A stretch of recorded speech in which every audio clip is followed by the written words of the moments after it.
see everybody.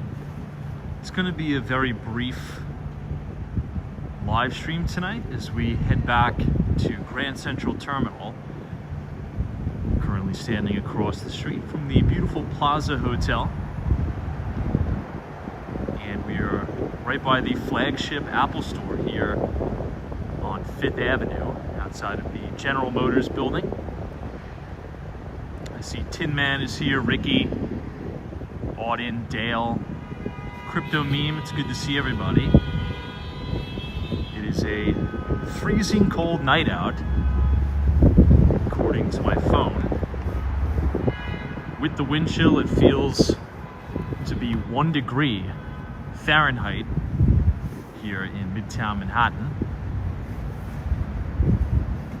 We're looking at the Sherry Netherland Hotel, but we'll be walking all the way back to 42nd Street, Grand Central Terminal.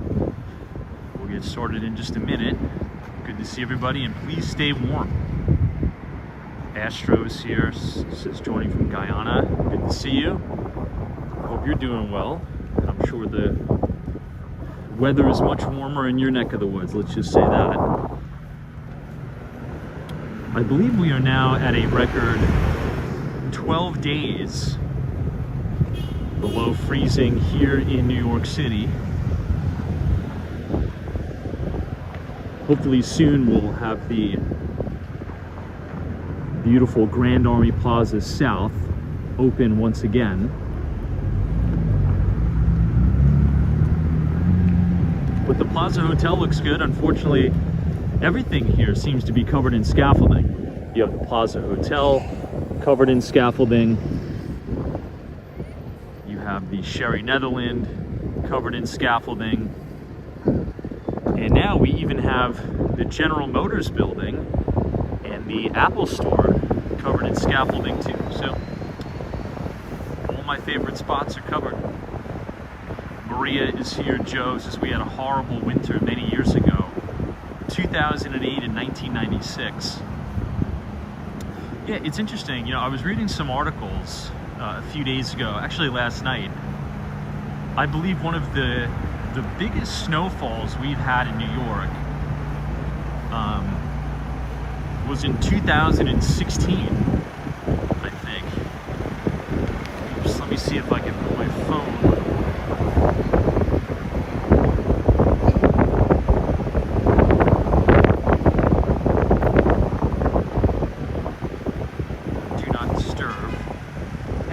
Dave says I would love to hear your current opinion on Bitcoin. I would direct you to my X page.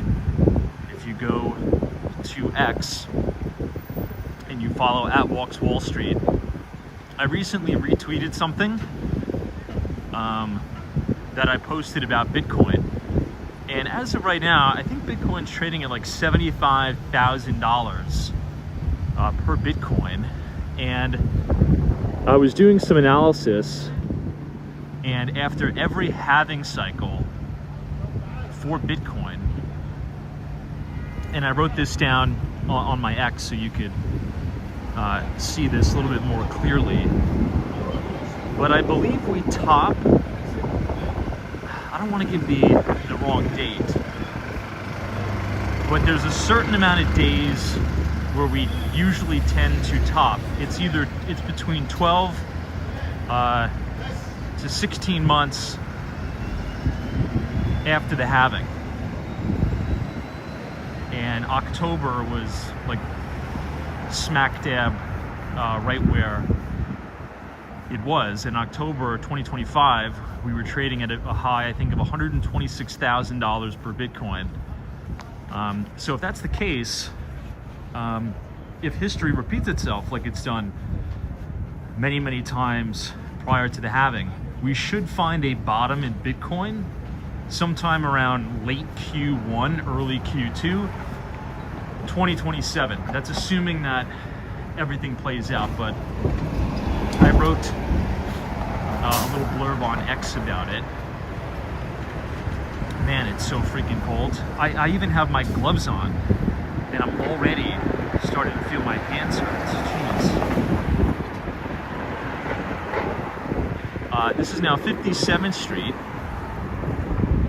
City's Billionaires Row. Jor is here, good to see you, Joe Ratz.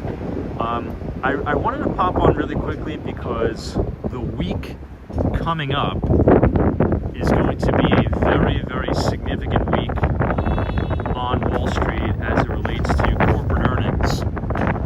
And earnings season has gotten off to a pretty solid start, with about 165 S&P 500 index companies having already reported results.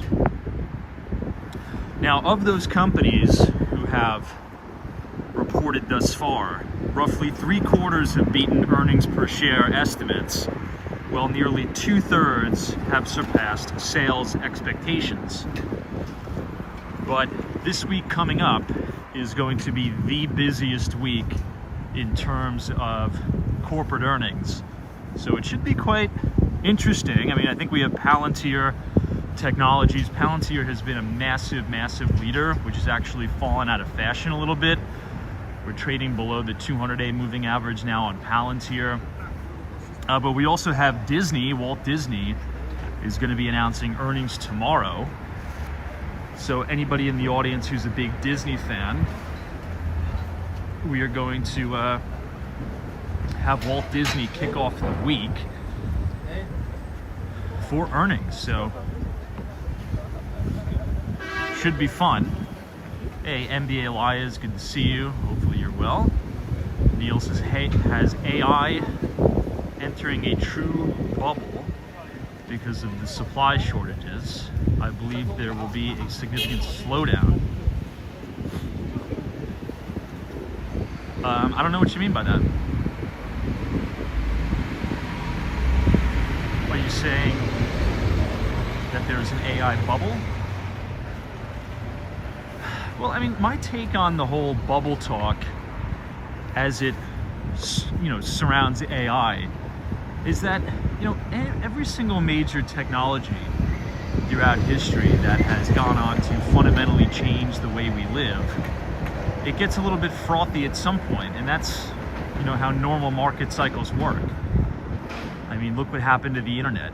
Now, when the dot-com bubble topped in 99, 2000, think about how long it actually took for us to build out the internet, right? From 1999 until now. Think about all the software boom we had, software as a service, the cloud computing boom. So technologies, spark these monster runs. And of course, you have things get overextended, you have overinvestment into an area, and then things kind of cool down, which has happened in pretty much every single market cycle throughout history. Now, what I would say is the main differentiator this time, and there's always that old saying on Wall Street, it's never different this time, which is true. However, there's a lot of individuals that are comparing this current market to the 1999 tech and telecom bust. But the companies of today that are really driving this market are extremely profitable, right? We just went over last week, we had Microsoft reporting earnings, we had Meta reporting earnings, we had Apple. We were just at the Apple store. Apple reported earnings.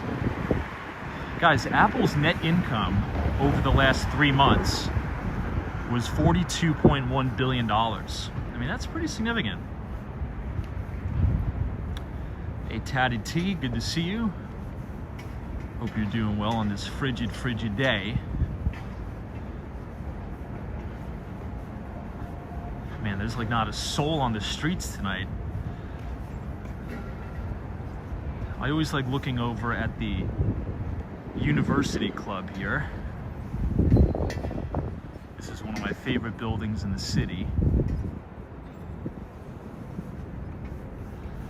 Now, perhaps, during this, AI bull market, there's going to be a lot of sector rotation. So perhaps, the biggest trade thus far with AI has been the picks and shovels, right? Buying a lot of the semiconductor stocks and things like that. Perhaps in 2026,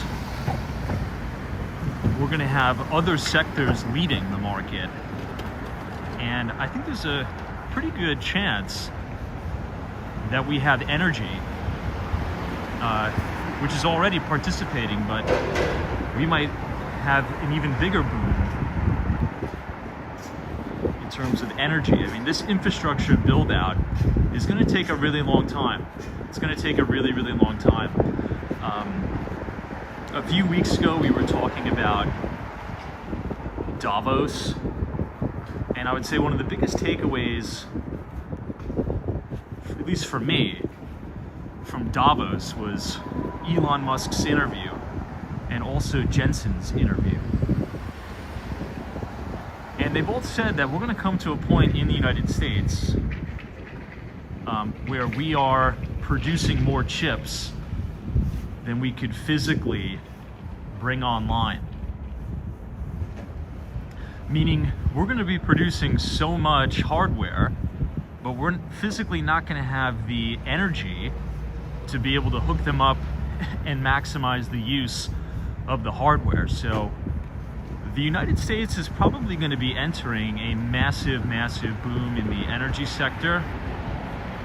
I mean, someone's got to pay to build all of these nuclear power plants. Somebody has to pay to build and fortify the grid. And I think you're also going to see, in the short term, doubling down on non-renewable energies, which I think is one of the main reasons why you've had companies like GE Vernova performing really, really well. I mean, their backlog is crazy on their, you know, big gas turbines. You know, we wrote about this a little bit in the newsletter, but if you think about the value proposition, well, one of the many value propositions for GE Vernova and BE Energy, Bloom Energy, is that they have on-premise solutions, on-premise power solutions. And I think you'll have a lot of these data center companies or pure play AI companies requiring a multifaceted solution, right? They don't want to run their own infrastructure, their own power infrastructure on premise. They want to do that to some extent, but in general, they really want to be hooked up to the grid, right? But to hold you over, you need to have some sort of on-premise solution where you can have power generation on-prem. Which is why I also think a lot of the SMRs, these small modular reactor, like nuclear companies, continue to, you know, kind of live up to the hype.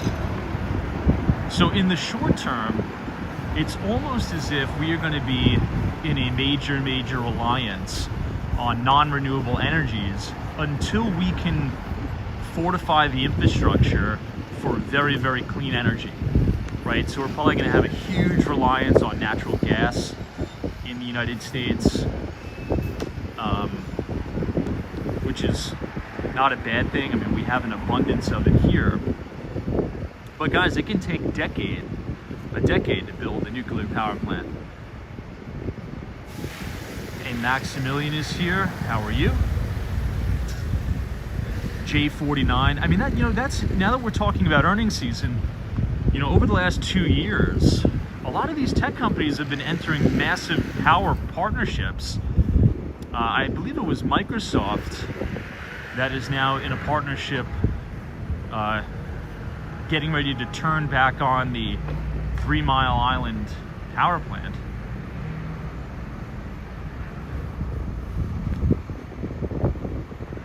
Lace mushroom.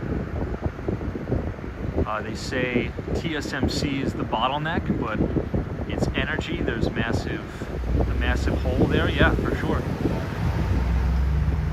We're now looking right at St. Patrick's Cathedral.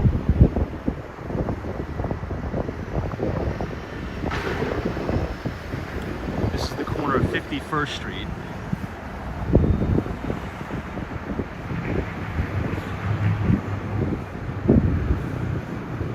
Hey, Western Mass Dave. Hope you're doing well. Hope you're staying warm.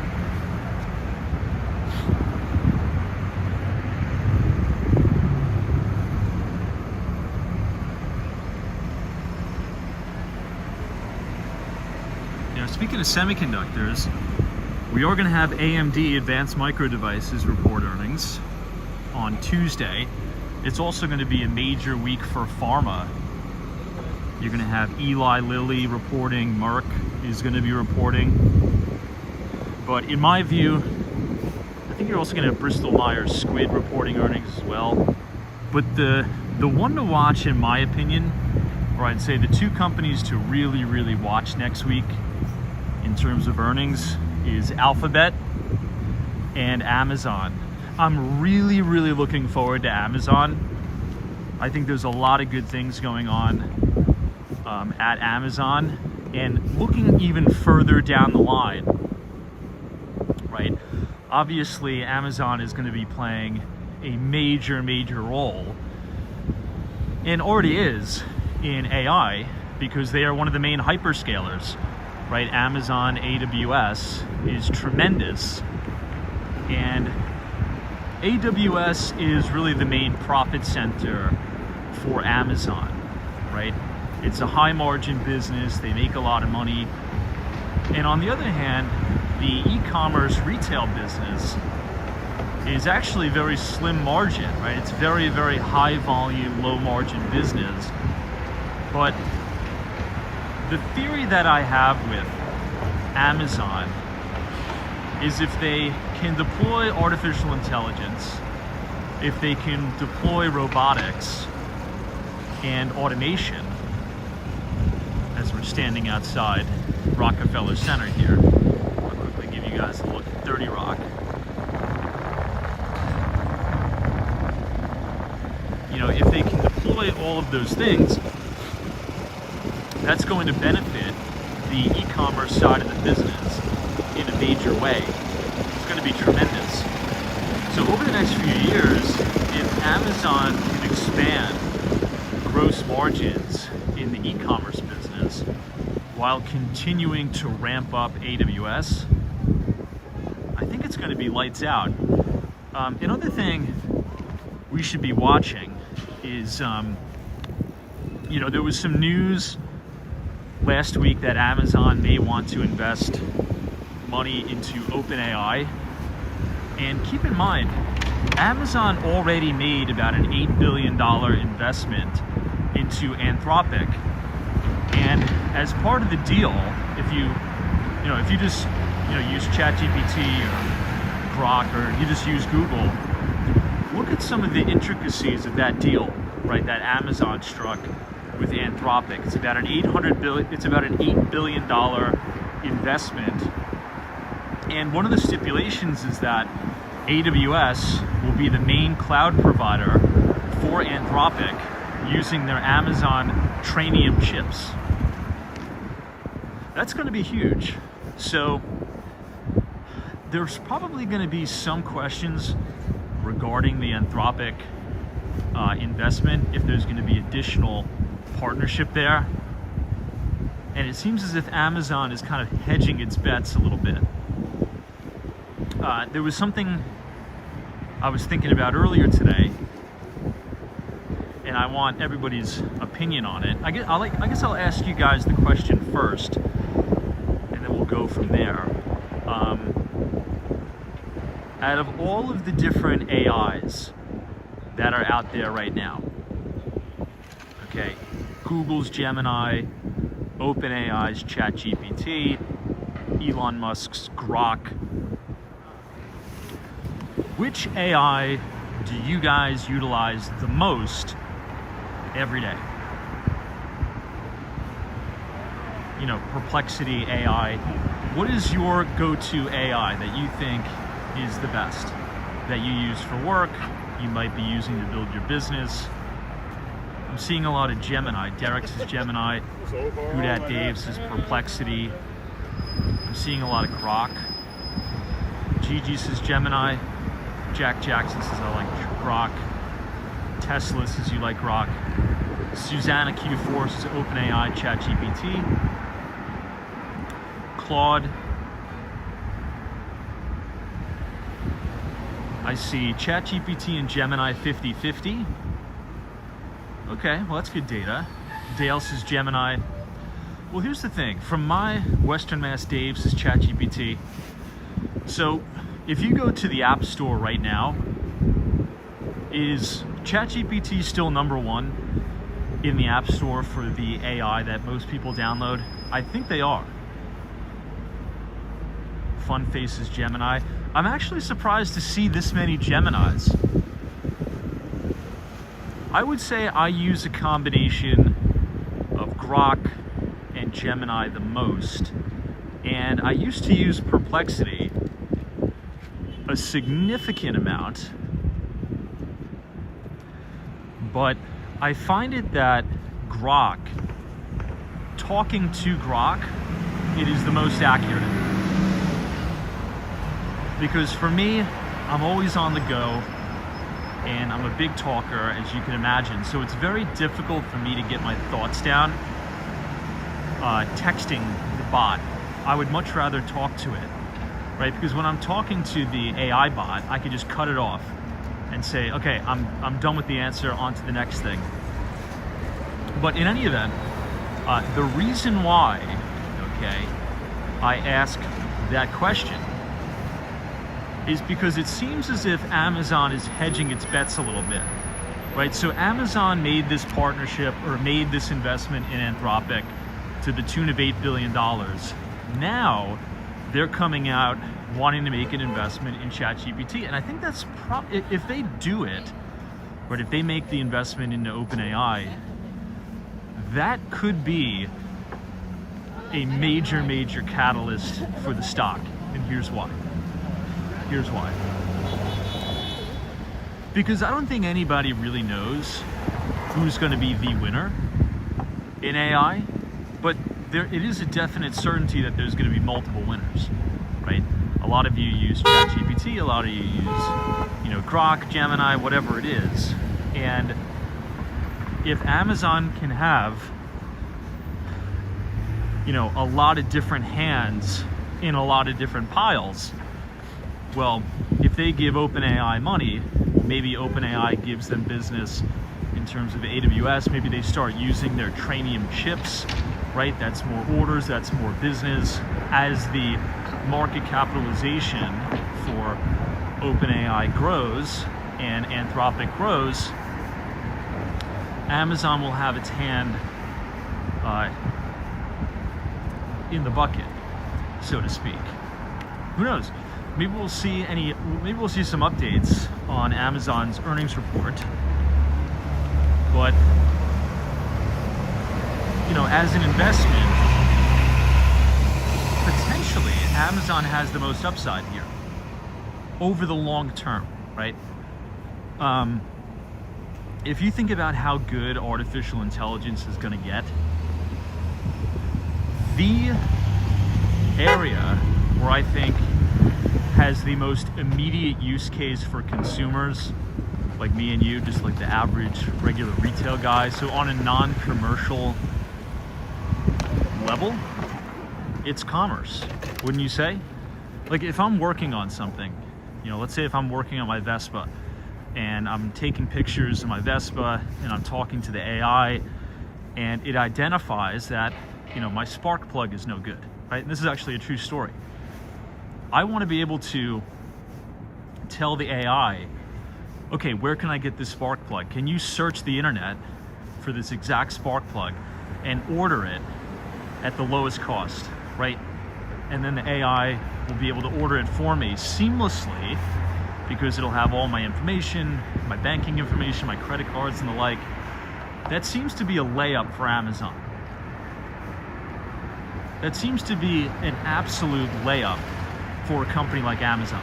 So maybe by making all these investments, they can give a wink, wink, nod, nod to these AI companies as they build out to say, hey, maybe we'll be the preferred partner for purchasing, right? Maybe there'll be some integration with, ChatGPT or who knows, into immediate automatic purchases of Amazon from Amazon.com. I think you have a similar partnership with Shopify, and I think that's the next real big step for me. Anyway, that would really improve my life and make my life a lot easier. By just ordering things that the AI knows I want. Hey Michelle, good to see you. Hope you're doing well.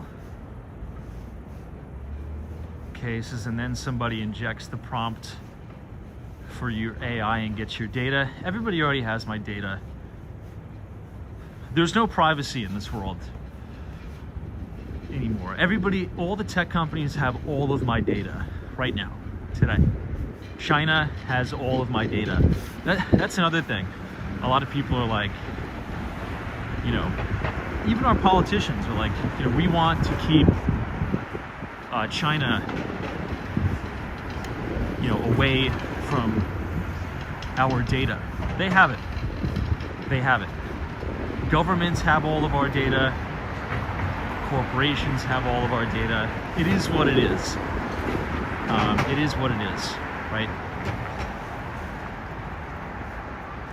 I'm not saying that's a good thing, by the way. I'm just speaking about reality. The government right now, particularly the government, knows all about our search traffic.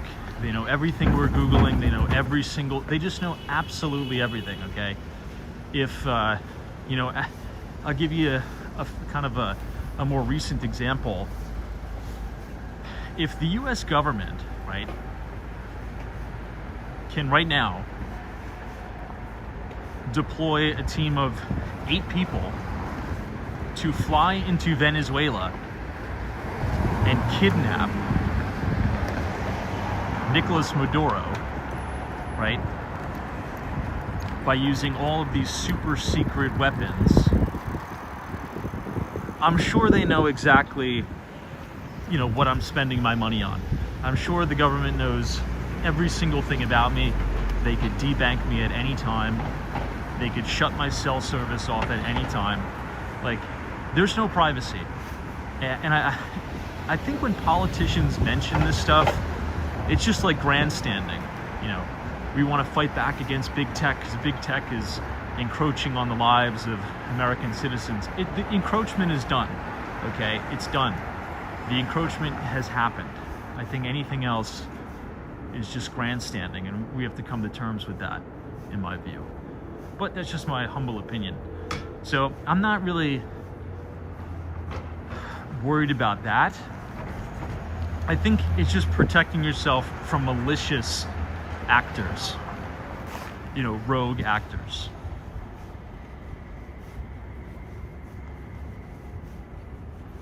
But I just assume that Jeff Bezos, well, really Andy Jassy now, Andy Jassy, Mark Zuckerberg, they all know everything about me already, in my view.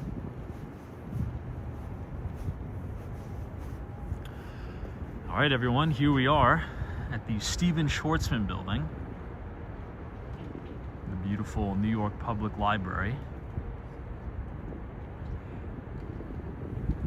There's really not many people out tonight, maybe like a few stragglers here and there, but very, very few. It's just too cold to be out. Madison 32, good to see you. Hope you're doing well.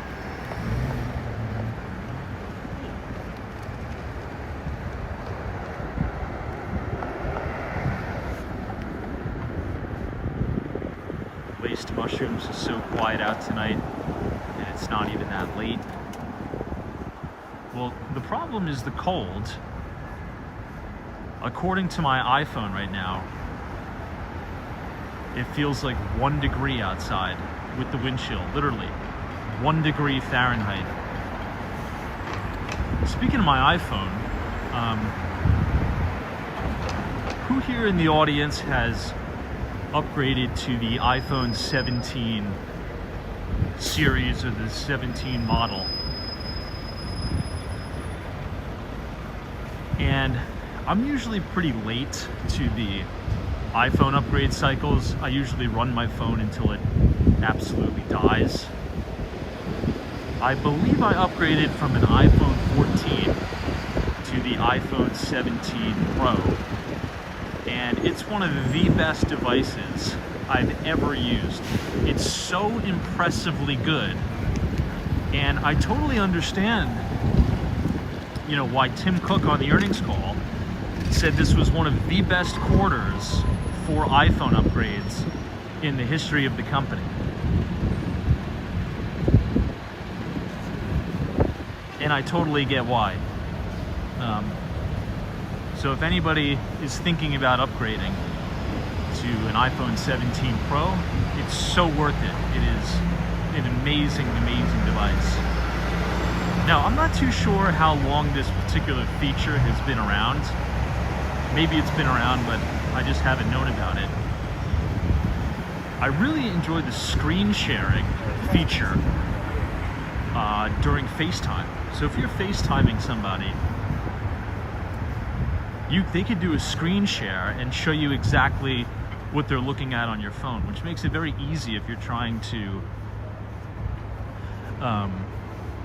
you know, explain somebody like directions or dinner reservations, or you're trying to show a coworker, you know, a WhatsApp message or a text or something like that from a client. It's really, really good. It's really, really good.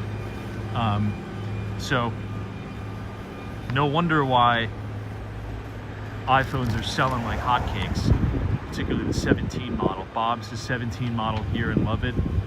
Yeah, it's a really, really impressive device. The upgrade from the 14 to the 17 was crazy.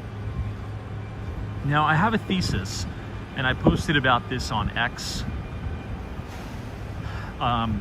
If anybody here has a Twitter account or an X account, one of the things that's trending right now, and we briefly spoke about this last night, is the Claudebot craze on the Mac Minis.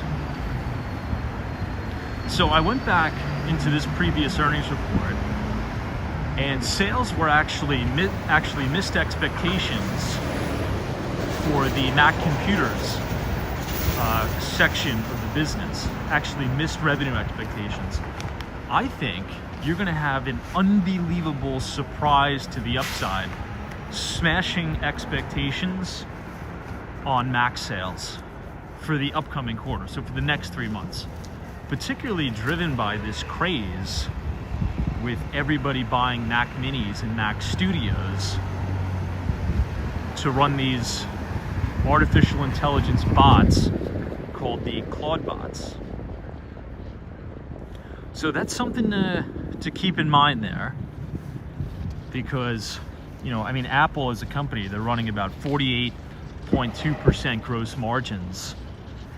And if you can have a material bump in one of the most, you know, expensive hardware lines, that could be significant for the company. So, you know, Apple recently corrected to the 200-day moving average. Perhaps this is a tradable event. I'm even thinking about upgrading my desktop. I haven't upgraded my desktop since 2021, and it's almost like not even usable now.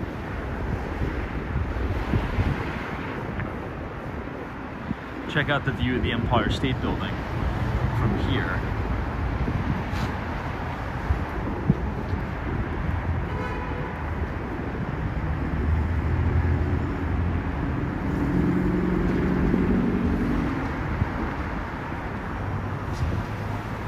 Let's bang this left. We'll head over to Madison and head uptown.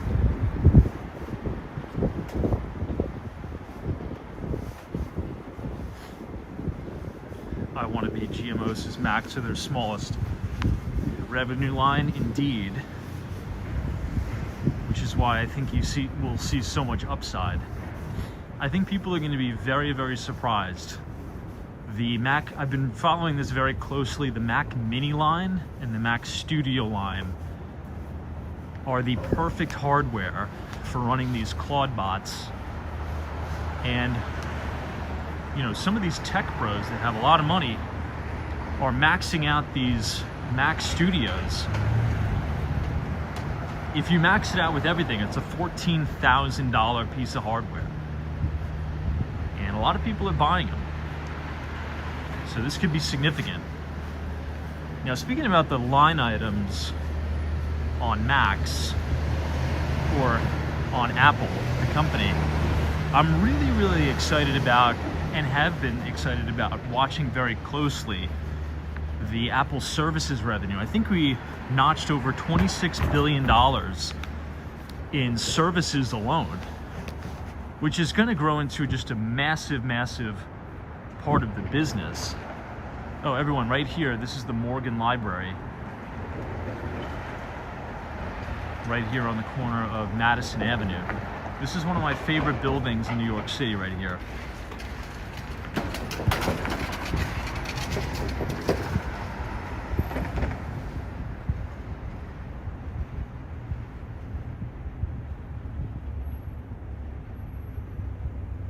Stunning building.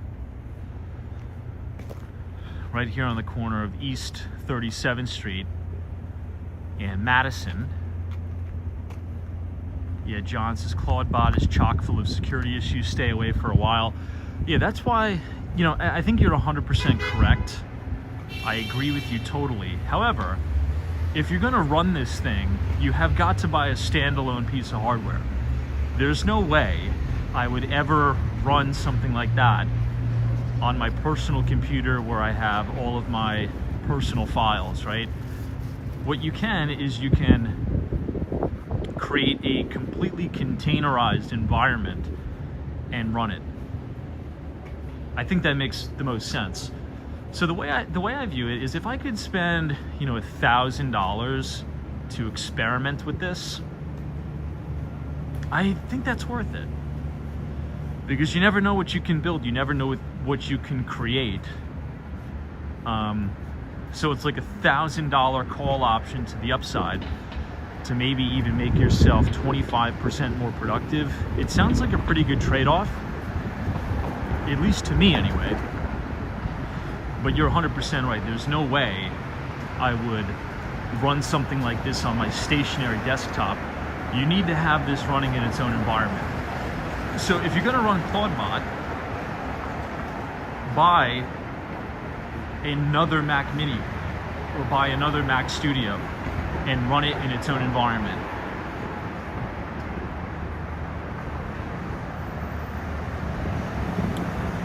I mean, you know, imagine if it goes rogue and gets into your work email and starts emailing your clients all a bunch of crazy stuff.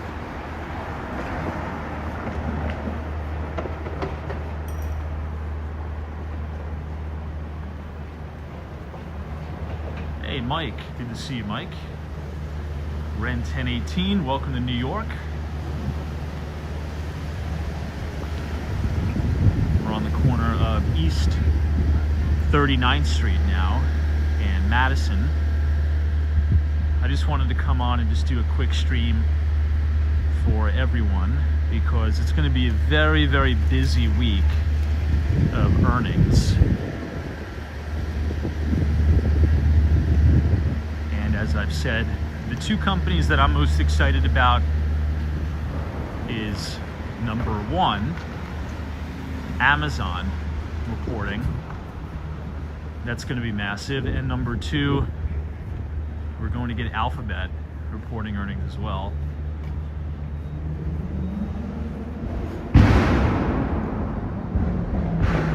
Check out One Vanderbilt.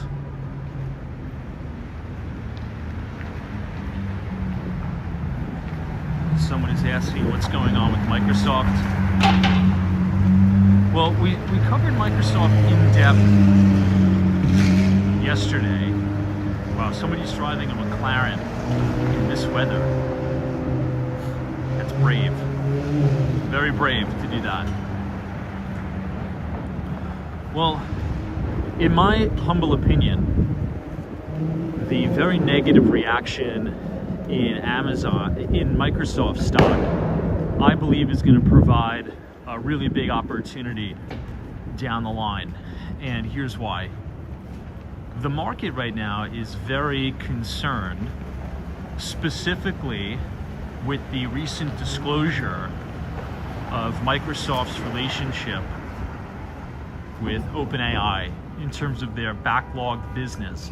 So in terms of, I'll just keep it in layman's terms, can they collect money from OpenAI? And that's been on a lot of people's minds lately. You know, OpenAI is making a lot of commitments. Are you going to be able to pay your bills?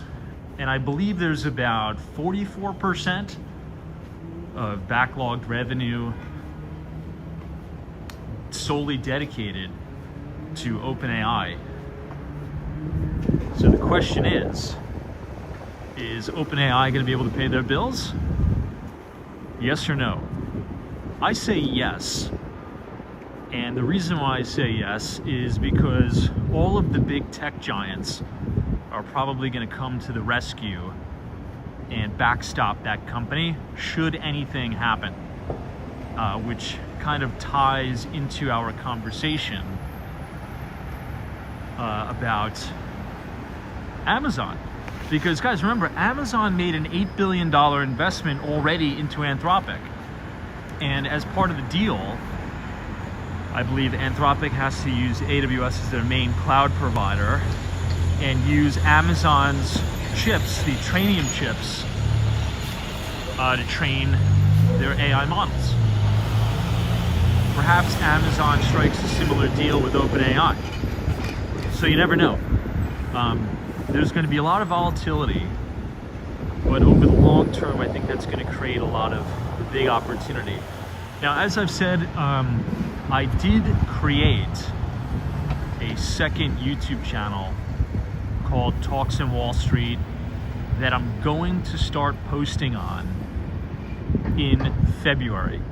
And we are in February right now. And that's going to be more standalone markets videos where you'll be able to see, you know, the screen behind the desk. I'll probably do live streams from there as well,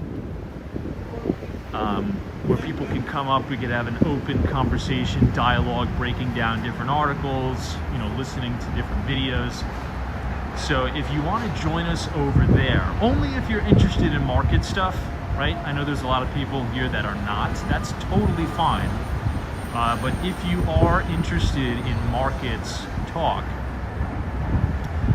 if you type !talks, TALKS, in the chat, the Nightbot will drop the link to that second YouTube channel. But again, only if you're interested in markets stuff.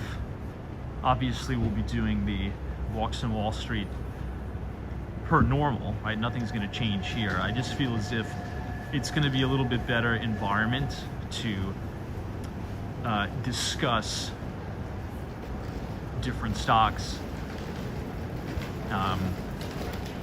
Particularly because I recommend a lot of videos to watch, and we'll be able to watch them together and kind of hang out. Now, guys, this building is coming down. You see the big black building that's right in front of the Chrysler building? This is going to be torn down. This is set for demolition, I believe, later this year. And in its place is going to be a brand new Class A office tower that's going to stand over 1,000 feet tall. So it's going to completely cover the Chrysler building, which is crazy. Which is a little sad, I'm not going to lie. I mean, I'm a little bummed out about it, but I'll live with it. I just can't imagine what it's going to be like standing on this corner looking up and not seeing the Chrysler building. You're just going to see this big monstrosity, which is also going to look good. I mean, I'm not trying to be super negative on it. However, you know, the Chrysler building is a really special building in New York. It is a really, really special building. You know, who knows, maybe in 20 years' time, the entire New York City skyline is going to look like 270 Park. That you see dead center in the middle of the screen. This is the brand new office tower for JP Morgan Chase. So that is Jamie Dimon's new humble abode. I believe we just need to be open to change, perhaps, as we're looking down into Pershing Square.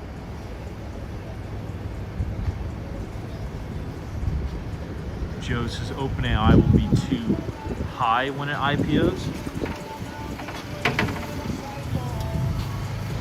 Well, I mean, what are they gunning for, right? A $1.5 trillion valuation or something like that?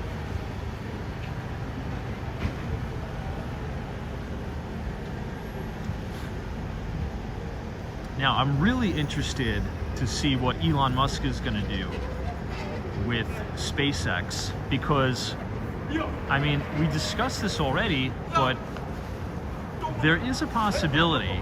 Well, Tesla did already report earnings, and they mentioned that they're going to make about a $2 billion investment into XAI. But what if they roll and have a mega merger of Tesla, SpaceX, and XAI into one big company?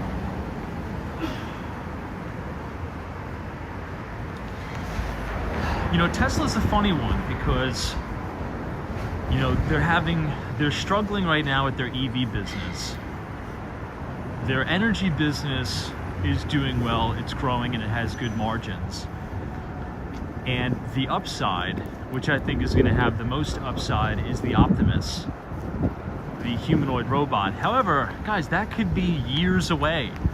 That could be years away. I think Elon Musk will be able to pull it off. However, do I think we'll see humanoid robots deployed in the field in a year's time? I don't know.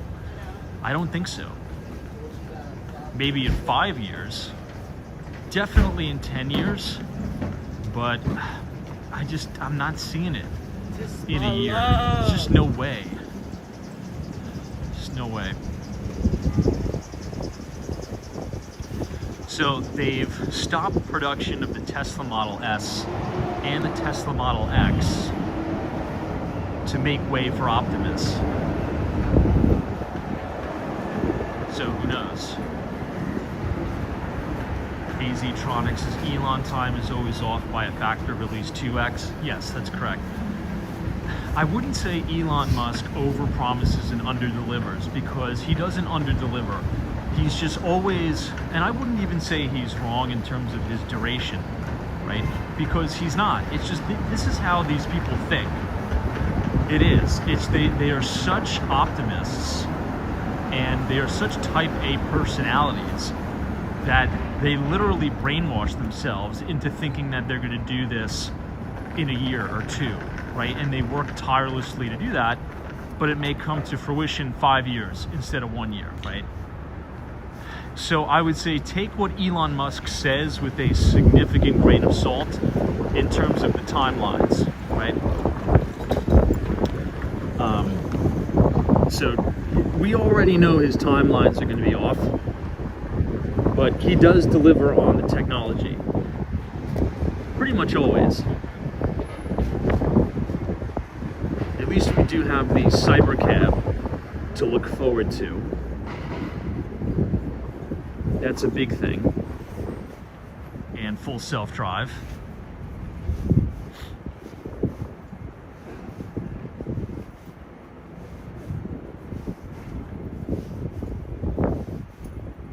We're now on the corner of Lexington Avenue. This is East 43rd Street.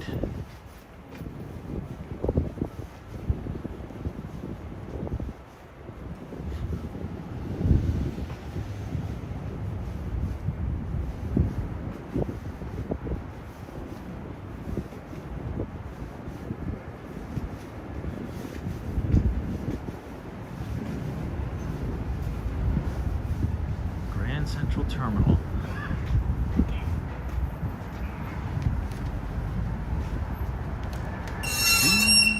Oh my God. The warm air Grand Central Terminal.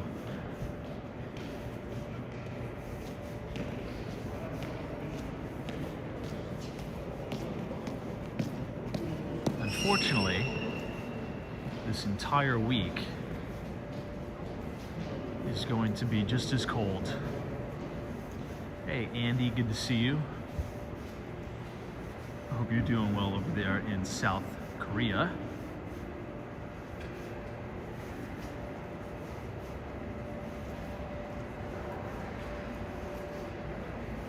What do you guys think of the ceilings here?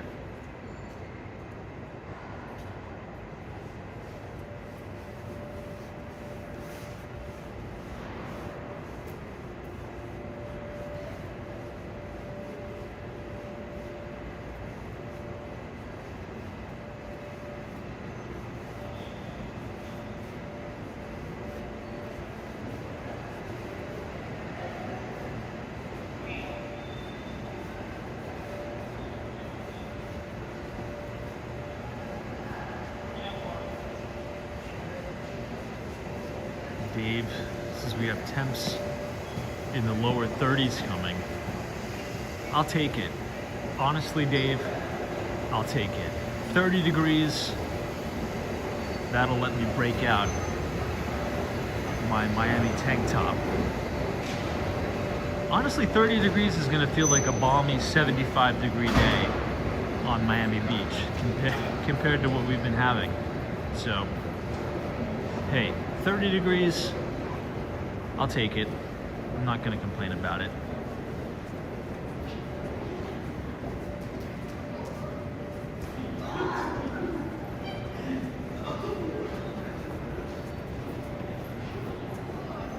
They always have the heat cranked inside Grand Central Terminal, which is a very good thing.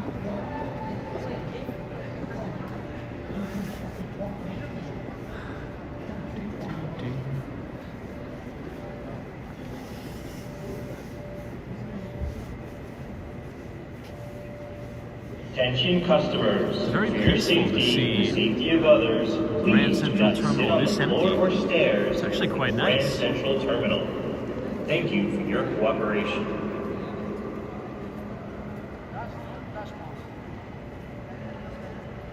It's just a beautiful building. It really is.